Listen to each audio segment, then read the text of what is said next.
sat across from my sister, Myrla, and watched her use my late mother's favorite silver cake server to plate a slice of store-bought lemon tart. She didn't notice the way my hand shook as I slid the folded legal document across the scarred oak table, the same table where our mother had spent 30 years meticulously balancing her ledgers. "I found the second ledger, Myrla," I said, my voice sounding like dry husks in the quiet kitchen. "The one you told the estate lawyer didn't exist. The one that proves you've been siphoning Mom's care fund into your mortgage for 3 years while she was sitting in that understaffed home, wondering why I couldn't afford to bring her her favorite peonies." Myrla didn't stop moving. She set the server down with a rhythmic clink against the china, a sound that felt like a needle under my fingernails. She didn't look up, but the corners of her mouth tightened, a tell she'd had since we were children in this very house. "You always were the imaginative one, Alara," she murmured, finally meeting my eyes. Her gaze was cool, practiced, and utterly devoid of the shame I expected to find.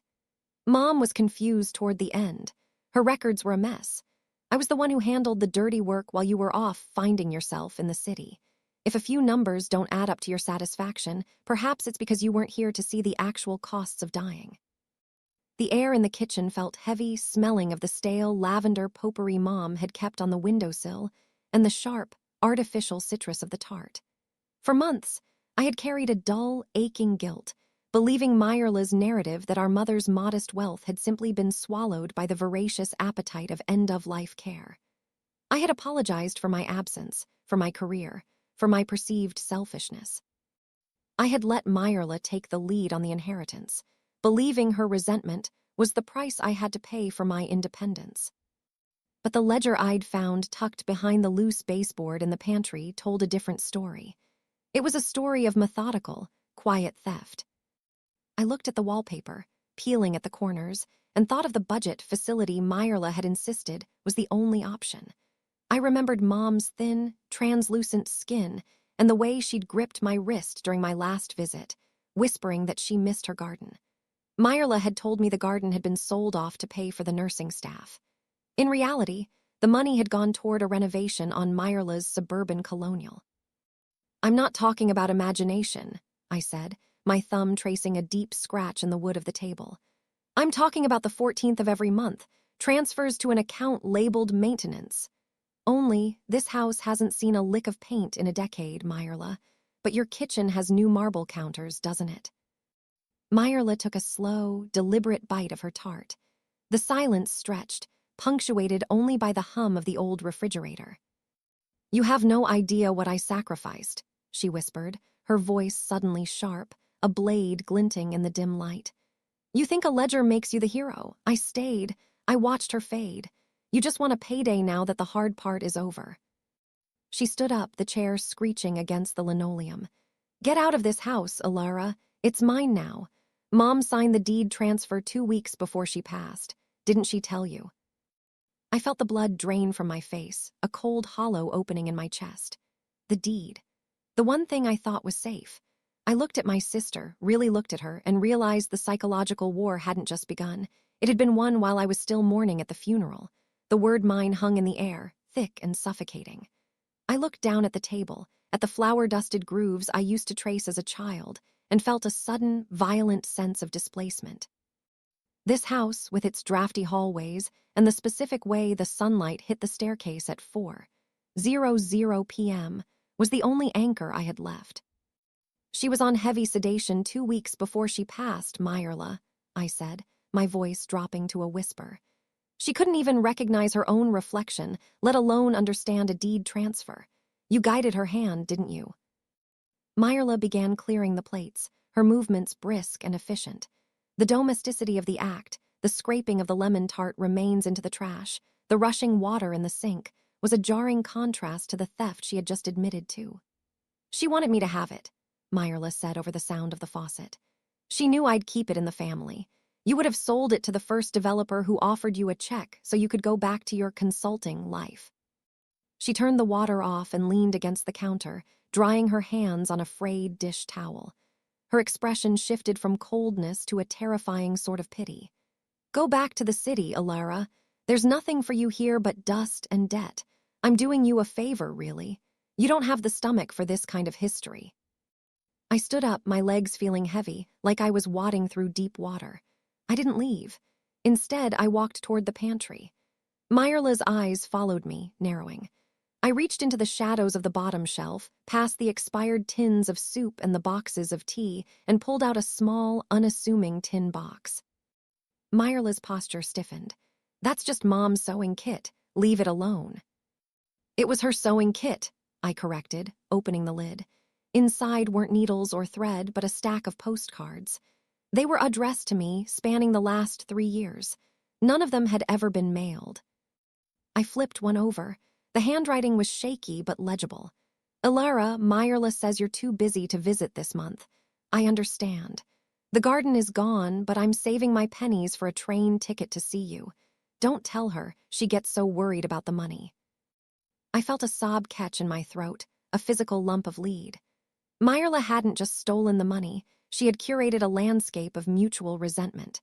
She had told Mom I was too busy, and she had told me Mom was too tired to see anyone. She had built a wall of silence, brick by brick, until we were both isolated in our own versions of abandonment. "You intercepted these," I said, my voice trembling with a new kind of heat. "You let her think I'd forgotten her." Myrla didn't flinch. She took a step toward me, her shadow long across the linoleum. "I protected her from the truth of your indifference. If you had cared, you would have called the house phone instead of waiting for her to reach out. You played right into it, Alara. You were so easy to convince." She reached out to take the tin, but I pulled it back, my knuckles white. The grief was there, yes, but beneath it, a cold, hard clarity was forming. Myrla thought she had won because she had the paper and the house. She thought I was the same girl who used to cry when she hid my dolls. "I'm staying in the guest room tonight," I said, my voice steadying. "The locks are being changed tomorrow," Myrla countered, her voice low and dangerous. "Then I'll sleep on the porch," I replied, meeting her gaze. "Because I just realized something, Myrla. If you forged that deed while she was incapacitated, that's not just a family dispute. That's a felony. And I think the estate lawyer would be very interested to know why Mom's messy records match the exact amount of your new kitchen cabinets." The silence that followed was different this time. It wasn't the silence of a house at rest.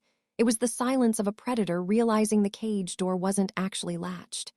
Myrla didn't move, but for the first time I saw a flicker of something behind her eyes. It wasn't regret. It was calculation. That night, the house felt like a living thing, breathing with a history that had been rewritten in my absence.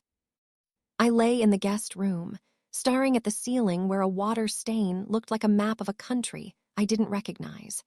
Every floorboard groan sounded like a footstep, and every rustle of the wind against the ivy was a whisper of Myrla's voice. I didn't sleep. I couldn't. I kept the tin of unmailed postcards tucked under my pillow, the sharp metal corner digging into my skull, a necessary pain to keep me focused. Around 3:00 a.m., the door handle turned. It was a slow, agonizingly deliberate sound. I froze, my breath hitching in my chest. The door creaked open just a crack, letting in a sliver of light from the hallway. Myrla stood there, her silhouette a dark, jagged edge against the dim yellow glow. She didn't come in. She just stood there, watching me. I squeezed my eyes shut, pretending to be lost in the heavy rhythm of sleep, my heart hammering against my ribs like a trapped bird. "I know you're awake, Alara," she whispered. Her voice wasn't angry anymore. It was soft, melodic, and terrifyingly sweet. "You always were a terrible liar. Even when we were kids, your eyelids would twitch." I didn't move. I heard her sigh, a sound of weary disappointment, before she pulled the door shut. The click of the latch felt like a finality. When the sun finally bled through the curtains, gray and uninviting, I headed downstairs. The smell of frying bacon filled the air, a calculated scent of normalcy.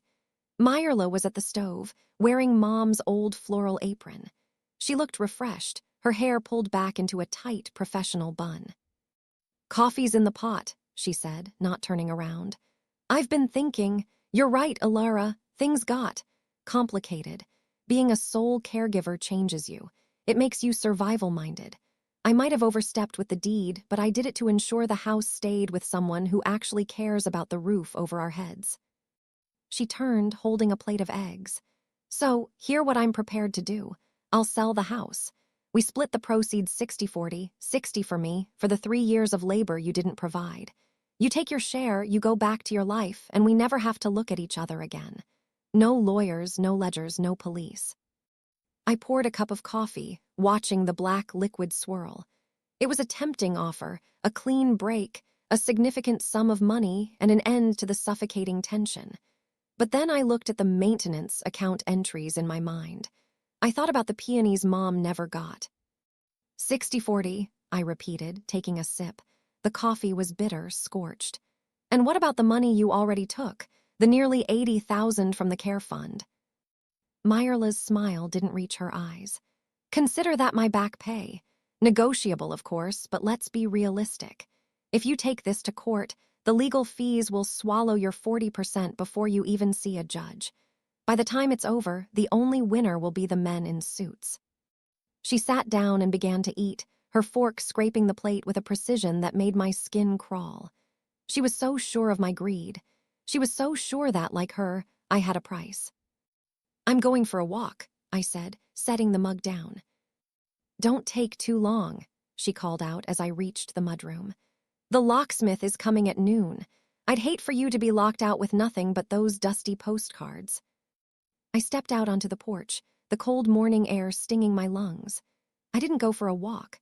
I walked straight to the old detached garage at the end of the gravel drive. Myrla had the house keys, but she had forgotten that I still had the spare to the workshop, the place where Dad used to hide the emergency stash of cash, and more importantly, the old filing cabinet of personal correspondence. If Myrla had forged that deed, she needed a witness. And I had a very strong feeling I knew exactly whose name was on that signature line.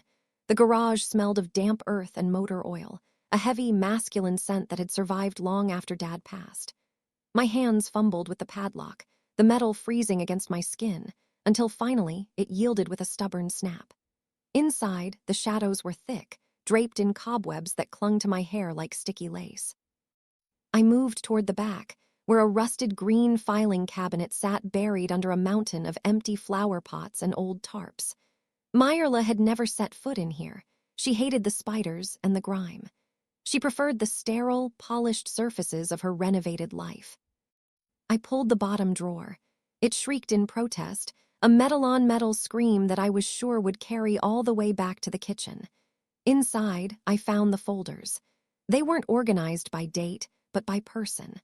I flipped past property taxes and insurance until I hit a folder labeled Holloway. Tobias Holloway. He was more than just the local notary. He was Myrla's high school sweetheart, the man who had stayed in town and built a modest legal practice while I had moved away. He was also the man Myrla had been seeing on and off for years, a relationship she kept private because he was still technically married, though everyone in town knew the truth.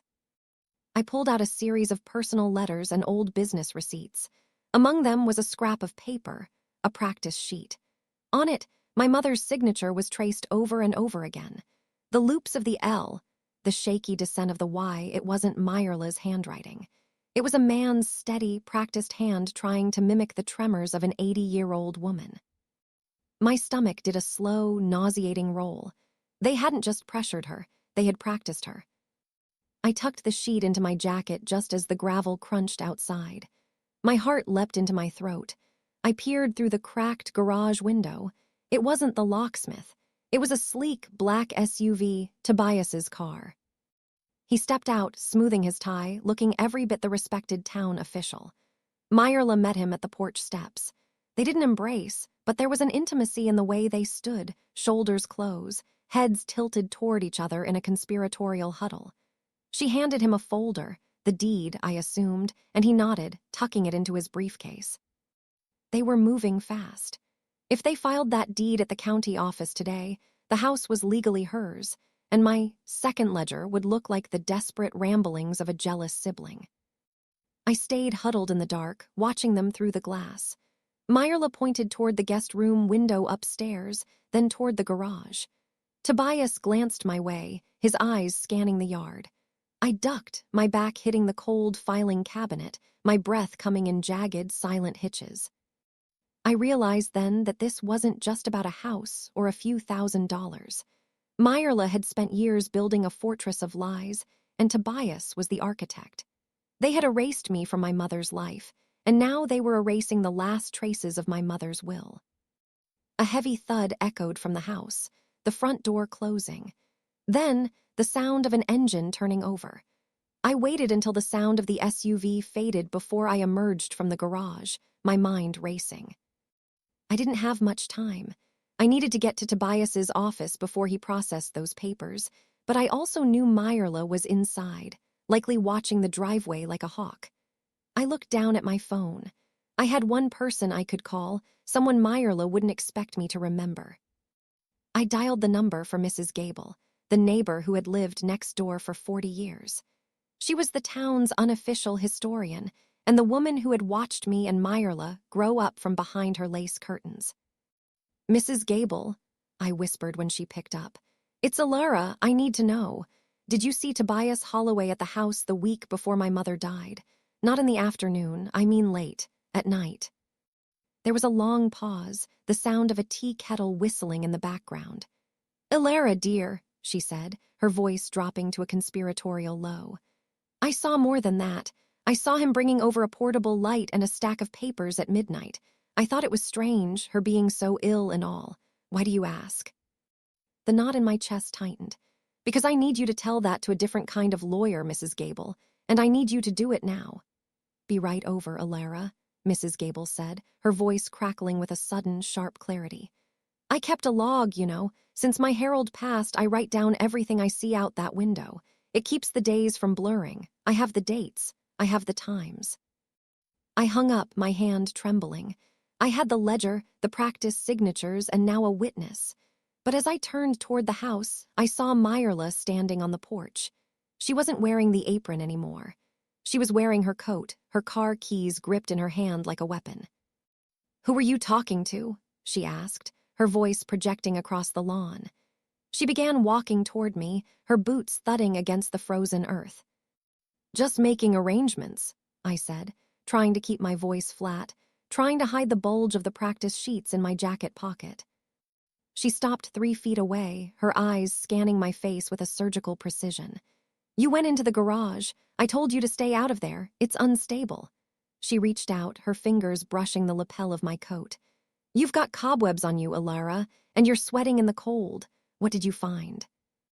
"Nothing but ghosts, Meyerla," I lied. She lunged. It wasn't a violent shove, but a frantic, desperate grab for my pocket. We stumbled back against the side of the garage, the corrugated metal groaning under our weight. She was stronger than she looked, fueled by a decade of resentment and the looming threat of exposure. Her fingers curled around the edge of the papers. "Give it to me," she hissed, her face inches from mine.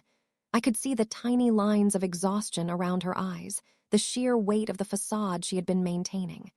"You don't get to come back here and ruin this. I earned this house. I earned every cent for the years I spent cleaning up her messes while you were living your perfect life." "It wasn't a perfect life," I screamed back, wrenching my arm away. "I was lonely, Meyerla. I was working 3 jobs to send money back here. Money you told me was going to her meds, but was actually paying for your kitchen. You didn't just steal from her, you stole from me." I pushed her off, and she tripped over a stray garden gnome, falling hard onto the gravel. She sat there for a second, breathless, her hair falling out of its neat bun. For a moment, the mask slipped entirely. She didn't look like a mastermind. She looked like a tired, middle-aged woman who had traded her soul for a granite countertop and was realizing the debt was finally due. "Tobias won't let you," she panted, looking up at me. "He's the one with the seal. He's the one people believe in this town. You're just the daughter who ran away." "People believe Mrs. Gable," I said, straightening my coat. "And she saw him, Meyerla. She saw him at midnight with the light and the papers. She has a log." Meyerla's face went a ghostly, translucent white. The silence that followed was broken only by the distant sound of a siren on the main road. She knew Mrs. Gable. Everyone knew the old woman's obsession with the neighborhood's goings-on. A log wasn't just hearsay. In a small-town court, it was a death sentence for a local notary's career. Myrla scrambled to her feet, but she didn't attack again. She just stood there, her shoulders slumped. What do you want, Alara? You want to see me in jail? You want to see the only family you have left in a jumpsuit? I want the truth, I said, my heart feeling like a cold stone. And I want you to call Tobias. Tell him not to file those papers. Because if he enters that deed into the public record today, I'm going straight to the district attorney. I watched her hand shake as she reached into her pocket for her phone. She looked at the screen, then at me. If I do this, if I stop him, what then? Then, I said, we sit down at that table, and this time we're going to talk about every single dollar. She dialed the number. I stood there, watching the person I had shared a bedroom with for 18 years turn into a stranger right in front of me. As she waited for him to pick up, she whispered, "You're just like Mom. You never knew when to let something go." "No," I replied. "I'm just like the daughter she thought I was." Myrla's voice was a brittle shadow of itself as she spoke into the phone. "Toby, don't do it. Don't file the paperwork. Just stop. Alara knows. She knows about the midnight visits. Mrs. Gable saw you." There was a long silence, the kind that vibrates with a person's world collapsing on the other end of the line. Myrla closed her eyes, listening to his panicked response before she finally cut him off. "I don't care about the consequences for your practice right now, Tobias. If you file that deed, she's going to the DA. Just stay put." She ended the call and let her arm drop to her side. The phone looked heavy in her hand, like a lead weight. For the first time since I'd arrived, the air between us wasn't charged with electric hostility. It was just hollow. "He's going to burn the deed," she said, her voice flat. "Is that what you wanted? Now nobody owns the house. It goes back into the estate, and we're back to square one, tied to each other by a pile of debt and a roof that's leaking." "It's not about owning the house, Myrla," I said, though my heart was still hammering a frantic rhythm against my ribs. "It's about the fact that you were willing to erase Mom's signature just to erase me. You didn't even give her the dignity of her own final wishes." I walked past her, headed toward the back porch. I didn't feel like a victor.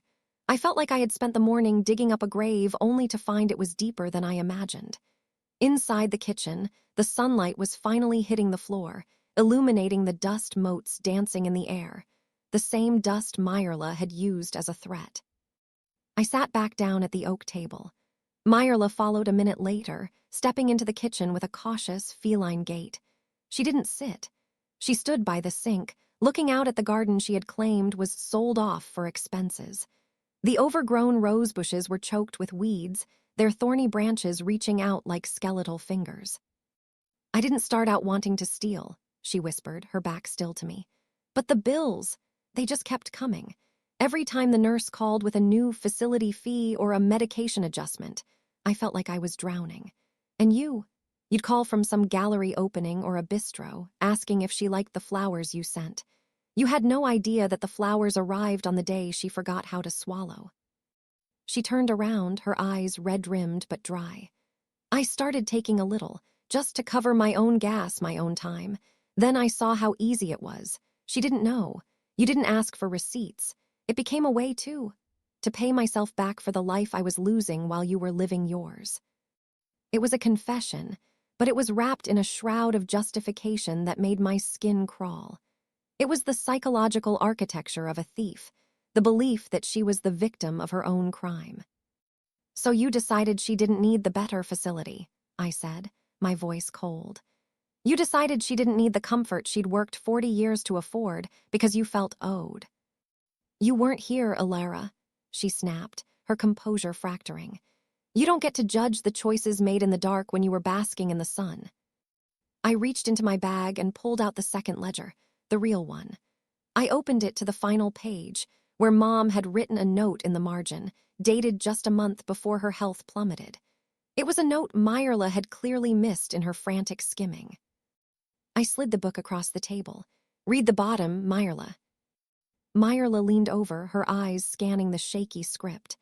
"Myrla looks so tired today," the note read. "I know she's taking from the accounts. I hope it's enough to make her feel less trapped. I won't say anything. She's all I have left here." The silence that followed was absolute. The ticking of the hallway clock sounded like a hammer. Myrla's hand began to shake, her fingers blurring against the paper. She hadn't been a mastermind. She hadn't been invisible. Mom had known. She had let herself be robbed just to keep her daughter's company. Myrla sank into the chair opposite me, the fight finally draining out of her. She looked at the words until they seemed to burn into her retinas. She knew, she breathed. She knew, I confirmed.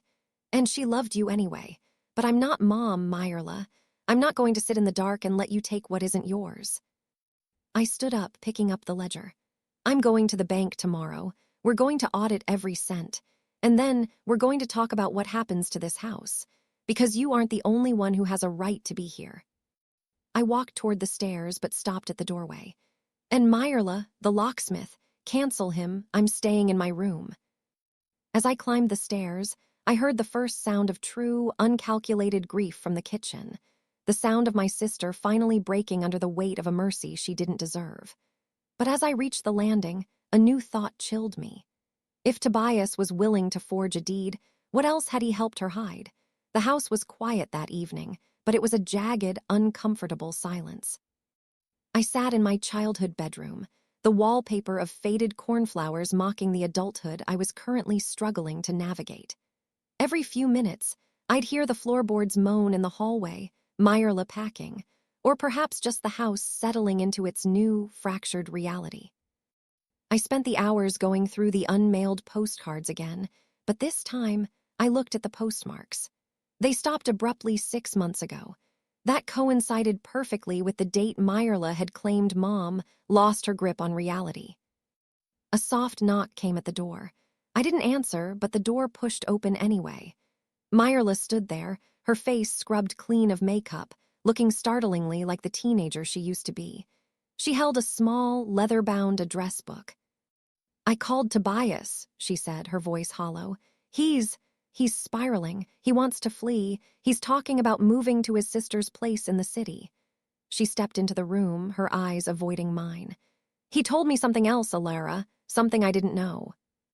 I sat up, the postcards scattering across the duvet. What? The care fund, she whispered, leaning against the doorframe. I thought I was the only one taking. I thought the adjustments the facility made were just corporate greed. But Tobias was the one who recommended that specific home. He was the one who handled the paperwork for their supplemental insurance plan. She handed me the address book. It wasn't Mom's. It was a ledger of contacts and numbers in Tobias's handwriting. On the back page, tucked into a pocket, was a carbon copy of a kickback agreement. For every patient Tobias steered toward that specific, understaffed facility, he received a consultation fee under the table. My stomach turned. Myrla had been a thief, yes, but she had been a small-time amateur compared to the man she had trusted. Tobias hadn't just helped her forge a deed. He had built a predatory ecosystem around our mother's decline. He had encouraged Myrla's greed because it made her complicit and silent. He played us both, Alara, Myrla said, a single tear finally tracking through the dust on her cheek. I took the money for the kitchen, for the lifestyle, but he took her safety. He knew that place was being investigated for neglect, and he pushed her there anyway because the payout was higher. The weight of it hit me like a physical blow. The cold rooms, the thin blankets, the way Mom had smelled of antiseptic and loneliness. It wasn't just a result of Myrla's corner cutting. It was a business model. Why are you telling me this? I asked, my voice hard. You're just as guilty. You signed the papers. Because he's leaving tonight, she said, her voice rising with a frantic edge. And he's taking the original files from his office. If those files go, we can never prove what happened. We can never prove that Mom didn't choose that place herself. She looked at me, and for the first time in years, I saw a flicker of the sisterly bond we'd burned to the ground. It wasn't love, not yet, but it was a shared, burning need for a different kind of justice. I have the keys to his office, she whispered. He gave them to me months ago so I could drop off documents without being seen. He thinks I'm at home, crying. He thinks I'm his loyal little accomplice. She held out her hand, the silver keychain glinting in the moonlight.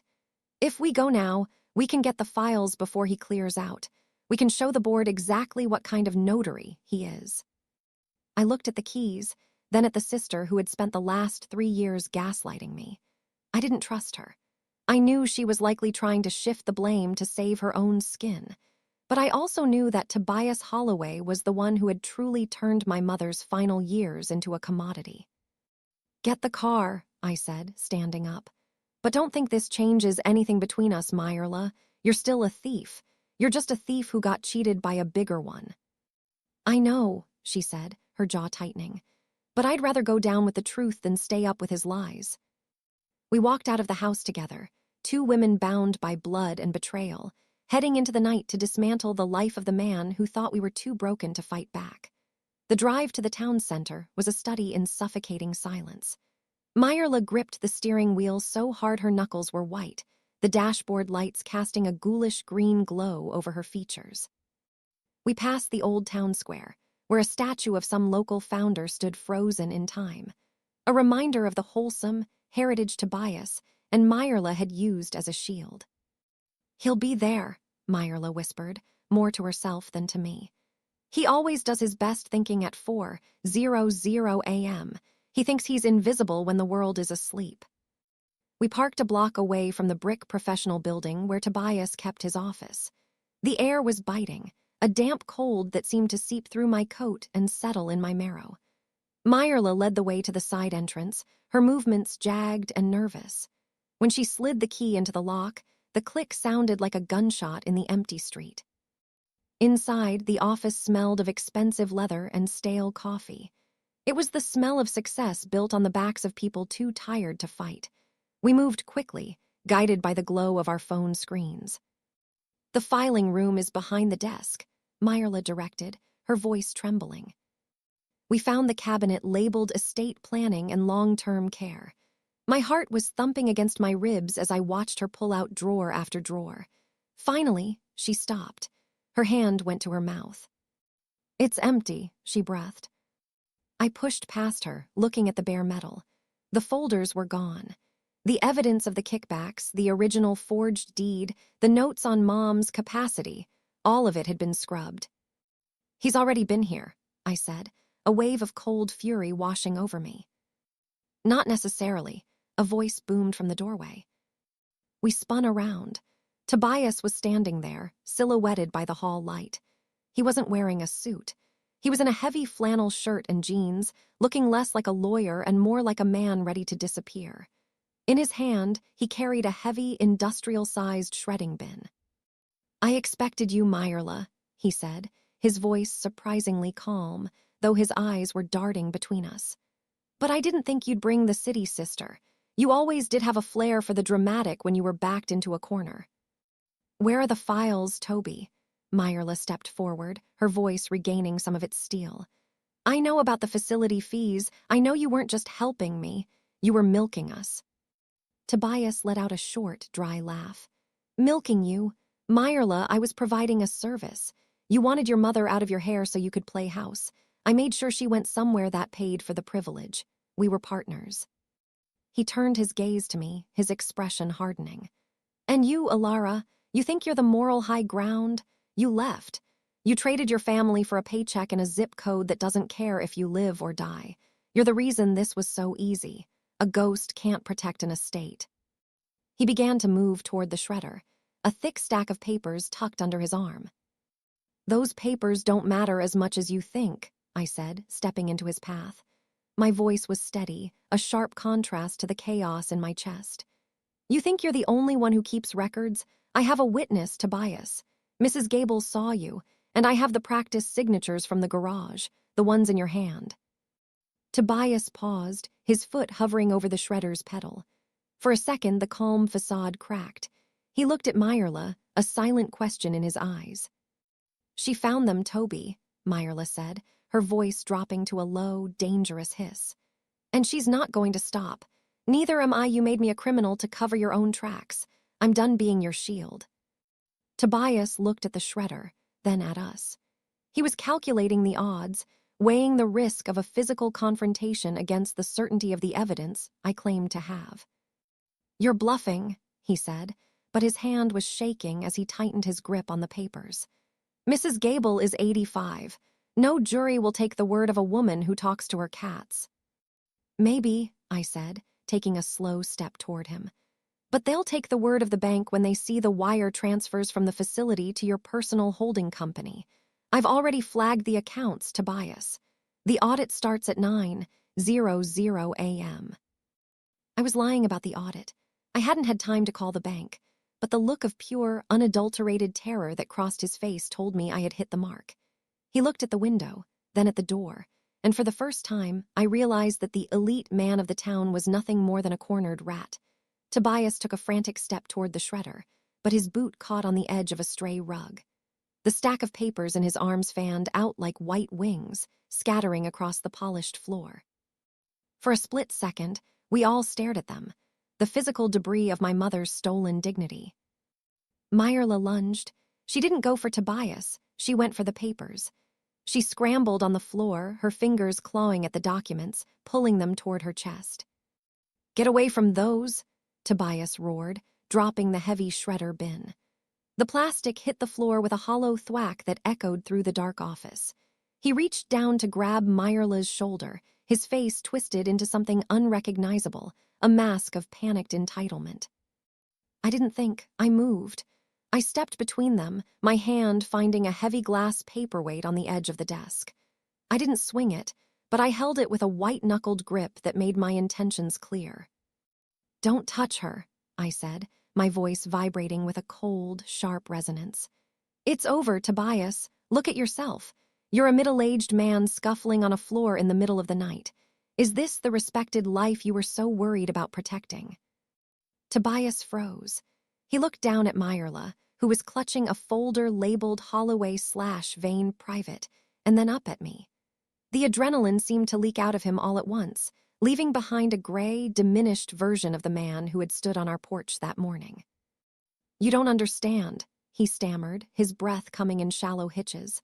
"The overhead, the firm was failing. I only took what was necessary to keep the doors open. I was going to pay it back. Once the house sold, I was going to replace the funds." "With what?" Myrla spat, standing up, her hair a wild mess around her face. She held the folder like a shield. "With more money stolen from the next grieving family, from the next sister you could trick into believing she was the only one who cared." She opened the folder and pulled out a single sheet of paper. It wasn't a ledger. It was a letter, typed on his official stationery, addressed to the nursing home's board. It detailed a plan to move Mom to an even cheaper, unlicensed wing of the facility, one that would have saved him an extra $1,000 a month. Myrla's face crumpled as she read it. The realization that her partner had been willing to let our mother rot in an even deeper hole just to balance his books was the final blow to her remaining delusions. "I loved you," she whispered, the words sounding like breaking glass. "I did all of this because I thought we were building something together." "We were," Tobias said, his voice pathetic now, reaching out a hand. "Myrla, honey, think about this. If I go down, you go down. The deed, the transfers, it's all in your name, too." "Then we'll go down together," I said, stepping forward and taking the folder from Myrla's shaking hands. "But you're going first." I looked at the clock on the wall. 4:15 a.m. In less than 5 hours, the world would wake up, and the town of Oakhaven would find out that its golden boy was a vulture. "Go home, Tobias," I said, my voice devoid of emotion. "Pack a bag, call a lawyer, do whatever you need to do. Because at 9:00 a.m. I'm sitting down with the police chief, and I'm bringing everything." Tobias didn't move for a long time. He looked at the scattered papers on the floor, the wreckage of his life, and then walked slowly out of the office without a word. We heard his footsteps heavy in the hallway, the sound of the side door clicking shut, and then the low rumble of his SUV fatting into the distance. Myrla sank into Tobias's expensive leather chair and buried her face in her hands. The room was silent, save for the hum of the heater and the sound of her jagged breathing. I looked down at the documents in my hand. I had the proof. I had one. But as I looked at my sister, broken, complicit, and utterly alone, I realized that justice was going to be a very lonely place to live. The sun began to bleed over the horizon, a bruised purple and gold that spilled through the blinds of Tobias's office, marking the start of a day neither of us was ready for. Myrla finally looked up from her hands. Her skin looked gray in the morning light, every year of stress and secrecy etched deeply into her face. "What happens now?" she asked. Her voice was small, stripped of the biting arrogance that had been her armor for 3 years. "Are you really going to the police?" I looked at the folder in my lap. The evidence was damning, not just for Tobias, but for her. If I handed this over, the family she had fought so hard to preserve would be dismantled by the state. She would likely lose her professional license, her reputation, and her freedom. "I'm going to the bank first," I said, standing up and beginning to gather the remaining papers from the floor. "I'm going to see exactly how much of Mom's life is left. And then, Myrla, you're going to help me fix it. Not for me, for her."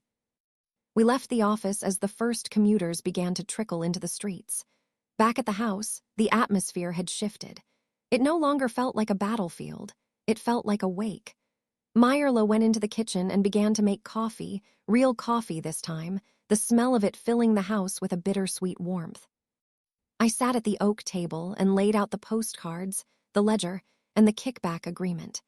It was a map of a betrayal so deep it felt like a physical weight in the room. "I'll sign the house back over," Myrla said from the counter, her back to me. "I'll go to the notary today, a different one, and sign a quitclaim deed.